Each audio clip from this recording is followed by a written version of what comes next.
America's most bizarre, unsolved murder mystery.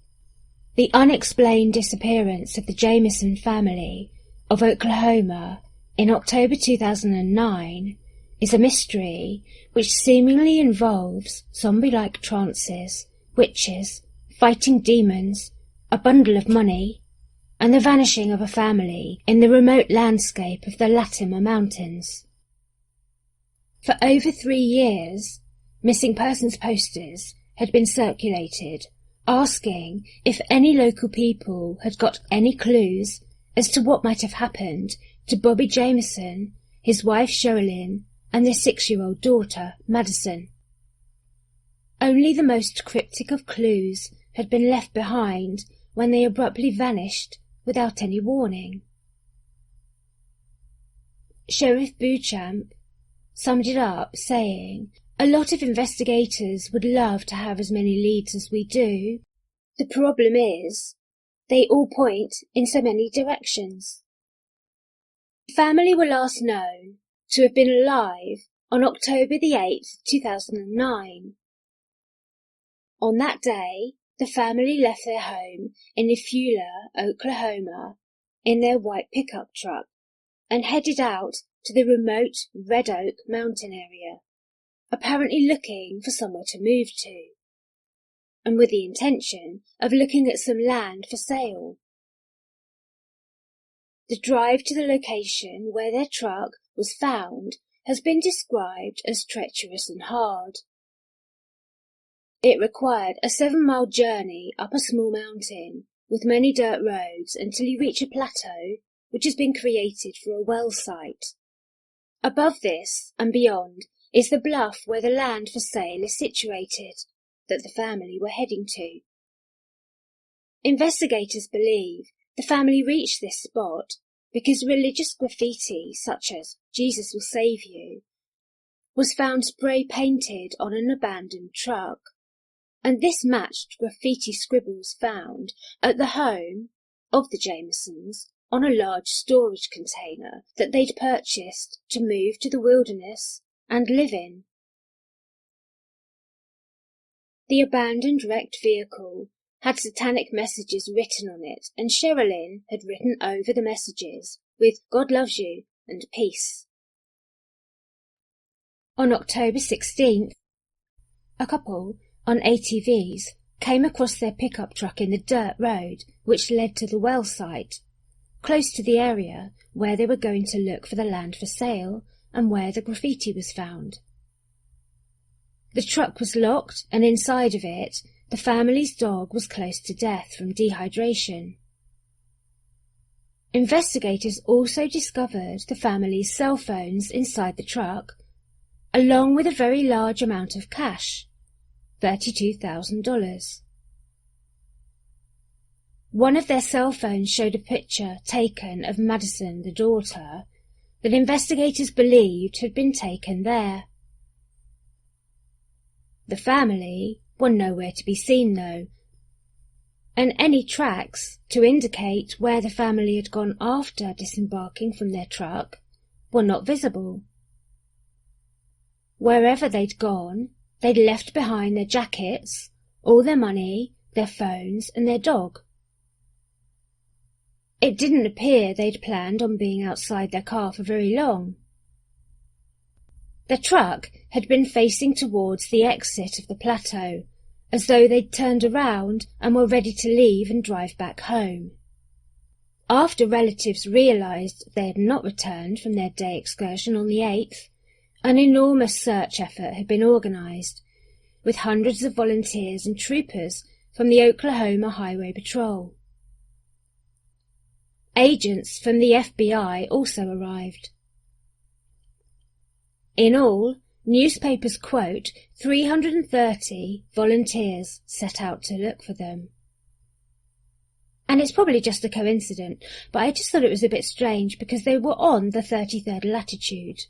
33 is a number that sometimes appears in things like false flags or really strange incidents, and so I thought it was a bit funny that they listed 330 volunteers.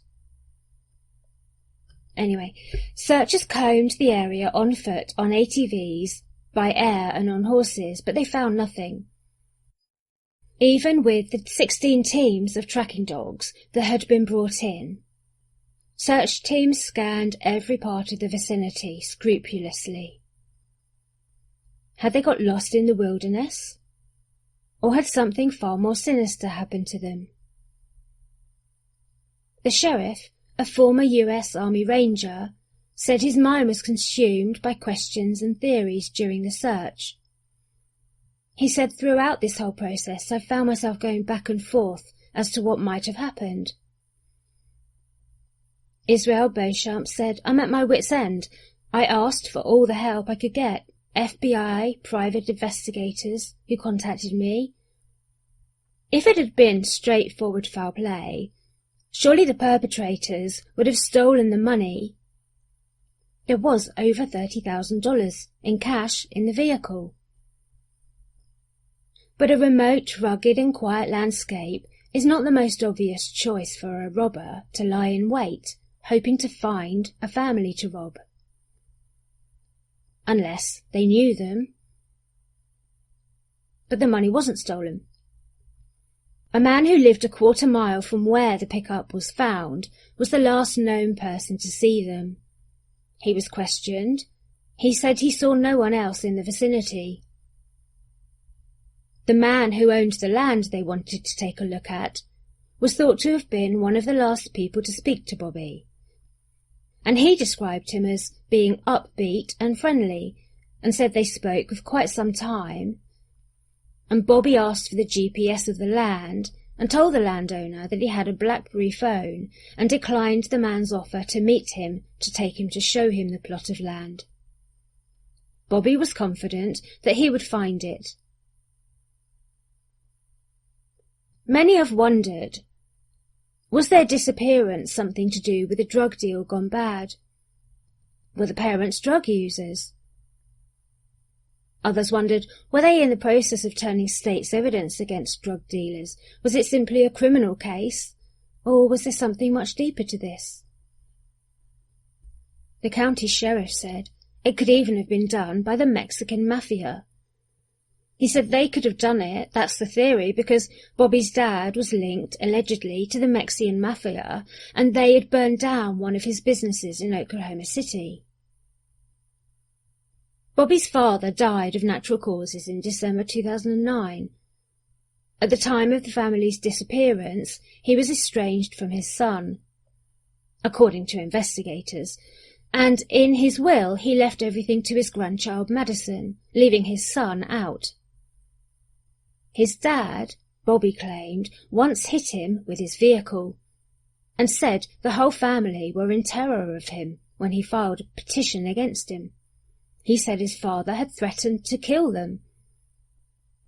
But a protective order, however, was dismissed by the judge. Bobby's father had at the time been sick when they disappeared and was in hospital at that time. Bobby's uncle said Bobby's father would simply not do something so bad as to kill his own son. He said, I'm pretty sure he was not capable of being involved in that, adding that their disappearance made no sense at all. He said, it has puzzled me. Bobby was, at the time of his disappearance, suing his father, claiming he was owed property after working free for his father. But he and his wife had also filed to sue the school where Madison went after a swing had hit her in the playground. The couple were, it seems, litigious. Sheriff Beauchamp said, the law enforcement's investigation into the lives of the Jamisons after they vanished had led him to believe they may have been scammers. But there were more odd things about the couple's personal life. Sherilyn had apparently told her neighbours that she was a witch, and she was going to cast a spell on them. Her sister, however, says this was more of a joke, in that if she let neighbours think she was a witch, it might get them to leave the family alone, and she said they would gift each other witch books and leave them lying around the house for each other. On the other hand, Sherilyn had 3 cats that all died, and she was convinced that her neighbours had done it. She spray-painted warnings that she was a witch, so don't hurt the cats, on the storage container of their property. Sherilyn suffered from bipolar disorder, and it was said that she did not always take her medication. She left behind a journal in the vehicle. She'd written about her husband.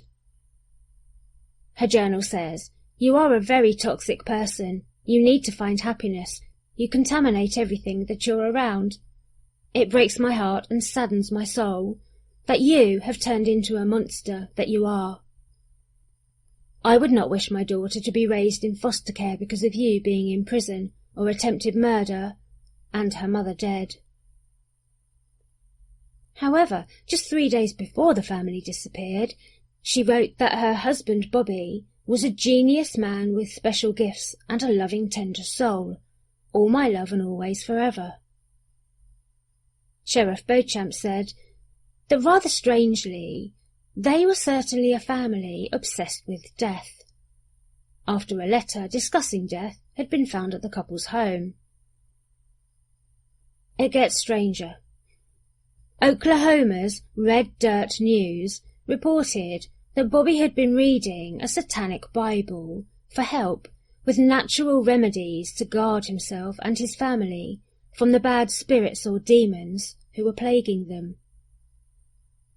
He had visited local pastor Corey Brandon with his wife. The pastor said Sherilyn told him that she could talk to the dead, and added that her daughter also had the same power. Sherilyn said that the spirits of a long-dead family lived with them, and that their daughter Madison spoke with the youngest apparition. Bobby had asked the pastor how he could obtain special bullets that would enable him to kill the demons that were terrorizing the family. He said he saw spirits on the roof of their house with wings. He too kept a journal. One entry reads, 2 to 4 a.m, spirits walking on the roof.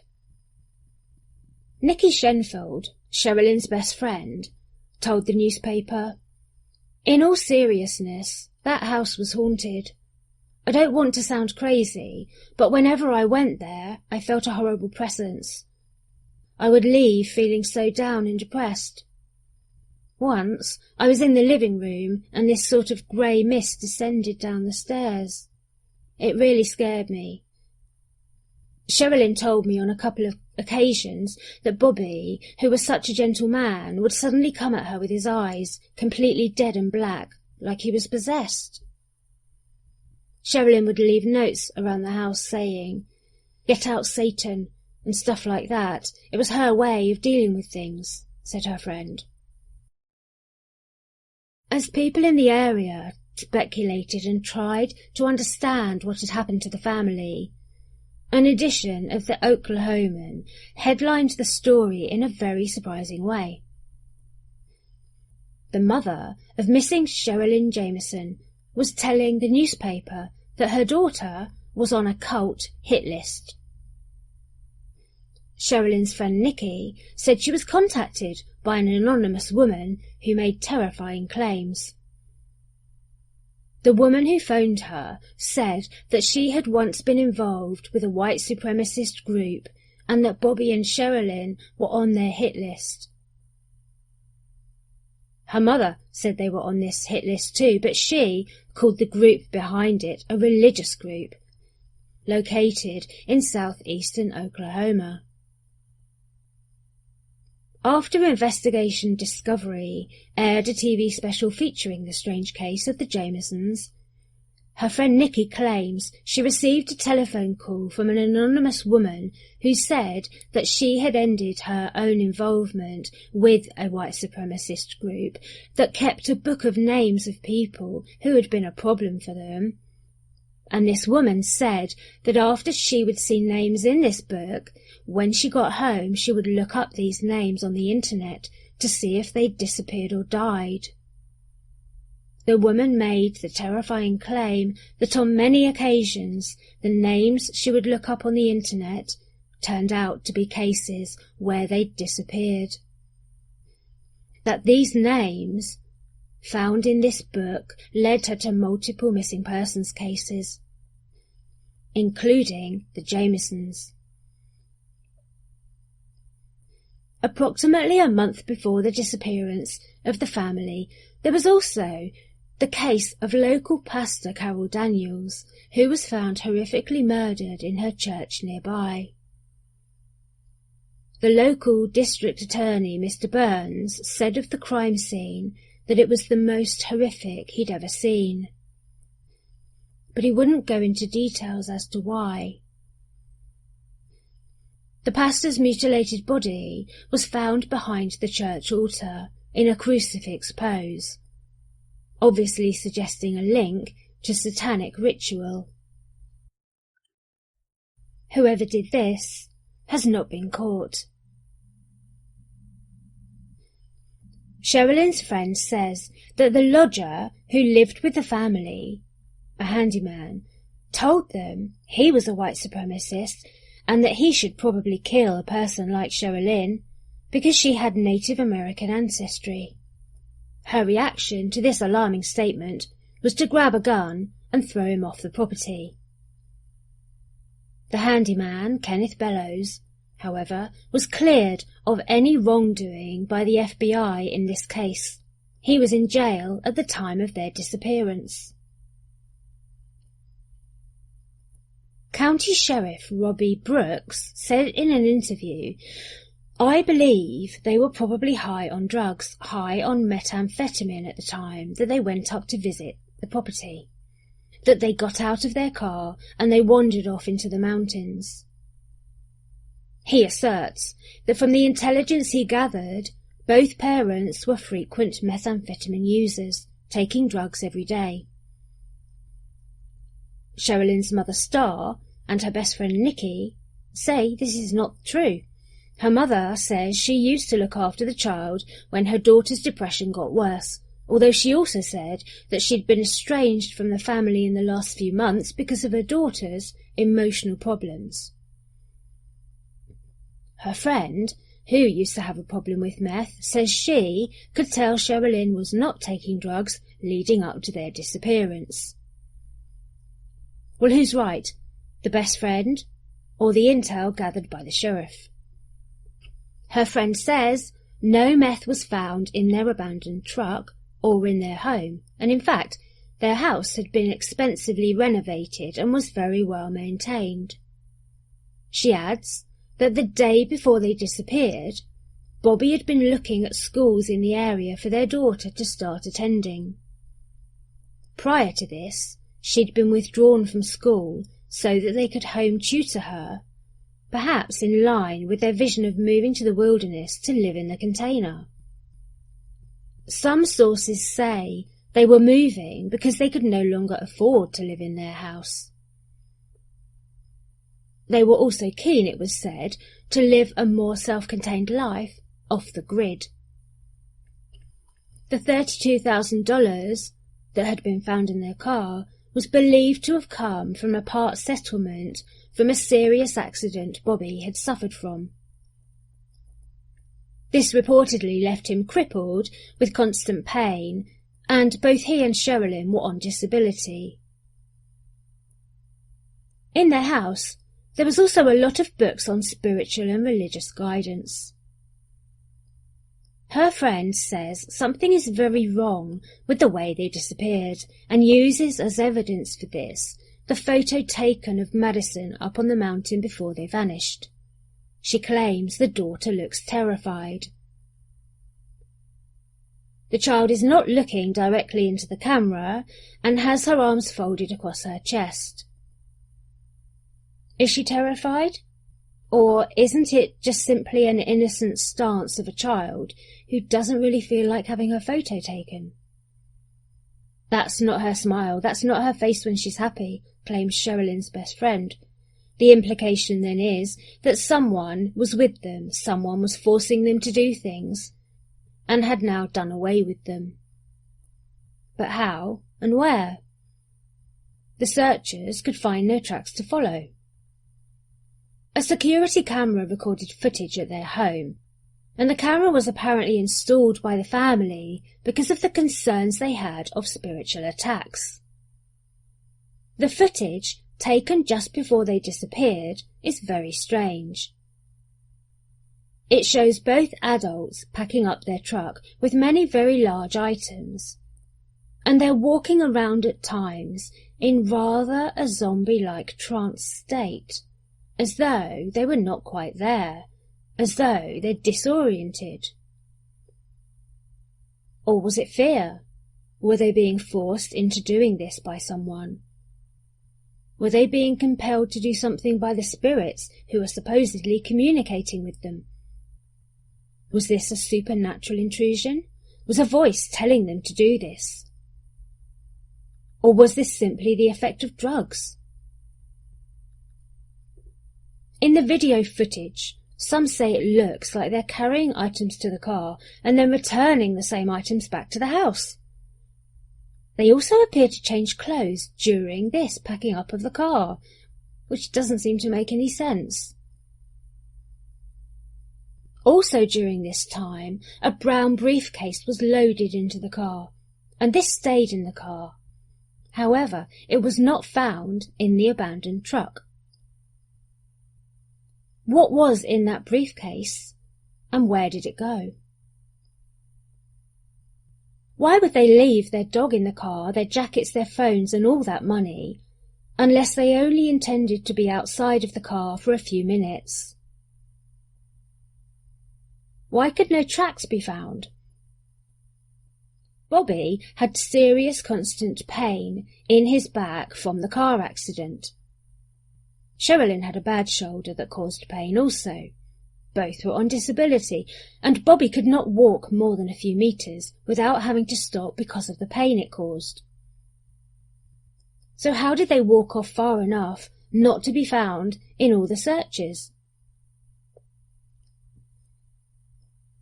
Then, in November 2013, the skeletal remains of the family were found by deer hunters about 4 miles from their truck. This was odd, because the Jamison father could not walk more than a few metres without severe pain. Yet they were found on the opposite side of the low mountain area where they'd left their truck. Authorities found shoes, bits of clothing, adult teeth, an adult arm and leg bone, and bone fragments that were eventually confirmed to belong to the Jamison family. The area in which the bones were found was densely wooded. In this area there are no paved roads, just dirt ones. A further search turned up shoes and clothing. The hunter who found them said he couldn't work out why the family had not been found sooner, nor their skeletal remains. He said he was a frequent visitor to the area, and so he knew it very well. And leading up to the spot in which their bodies had lain, there were several trails that would have led anyone searching for them straight to them. He added that one of the skulls had a hole in it. Well, although the medical examiner later said he couldn't determine if this was a bullet hole or a hole made by an animal, the hunter who found them said he did think that the hole was too big to have been made by a bullet. They had left their home, taking a gun with them. Their skeletal remains showed that they had been lying face down in a line. The gun has never been found. Had they been followed and targeted for personal or business reasons? They had a very modern, well-equipped home, despite being on disability, and apparently owned several other properties. Some have questioned how could they have afforded this? Were they into illegal activities? Had they been a bad actor to business associates who would not forgive and forget? Or had they stumbled across something and seen something they shouldn't have that day? Had a psychopath stumbled across them, forced them out of their truck and killed them, hunting them down for sport, as they were all found in a face-down position. Or was it a hit? Or was it a predator that we cannot yet define? Sherilyn's mother, Connie Katokan, said there's no way they just wandered off and got lost. Their abduction has echoes of eerily similar unexplained missing persons cases that have been documented over the last couple of centuries. The abduction takes place in a remote wilderness with dense or difficult terrain. The abductors, one assumes, must have had the ability to not only control and transport these people from their truck through rugged terrain, they also left no other vehicle tracks, nor footprints, nor scent. When their skeletal remains were found, the official version was that they must have wandered off into the woods and got lost and died of hypothermia. But that didn't explain why cadaver dogs led them to the water tower nearby. Colton, Sherilyn's adult 19-year-old son, who no longer lived with them, said Bobby was an outdoorsman. He grew up in the country, and I mean proper country, he said. He knew nature, and he knew what he was doing out there. No way he would have got them lost like that. Their bodies were found 3 miles from their truck, but that was as the crow flies. With Bobby's chronic suffering pain, it's more like when you go round and up, it's near to 7 miles. Said Starlet, no way they could have made it over that ground. Bobby would get in pain walking around the house, let alone covering that kind of ground. Both Nicky and Connie say the spot in which their truck was found was a haven for white supremacists, meth labs, and lots of evil people. It's actually where Jesse James once hid out. The new sheriff is also called Jesse James. Yet, if they were shot execution style, lined up in a row, and landing face down in the dirt, why wasn't their truck searched and the money stolen? The only thing that was missing was the brown briefcase. What was in that case? Said former sheriff and Green Beret Israel Bushamp. Normally you can go through an investigation and one by one eliminate certain scenarios. We haven't been able to do that in this case. With this family, everything seems possible. Why did the scent dogs track their scent to a nearby water tower? Were they drowned in the water tank? Was there some kind of occult drowning ritual where they sacrificed? Did it have anything to do with the murder of the pastor who was found in a crucifix position not far away? Although again, there were still no tracks that led to the water tower. So how did they get them there? Another strange thing is that it's on the line, the latitude of 33, which is supposed to be a line of tragedy in a cult. Was it some kind of ritual? Or was it a hit job? Or was it neither of those? Maybe the answer lies in the briefcase.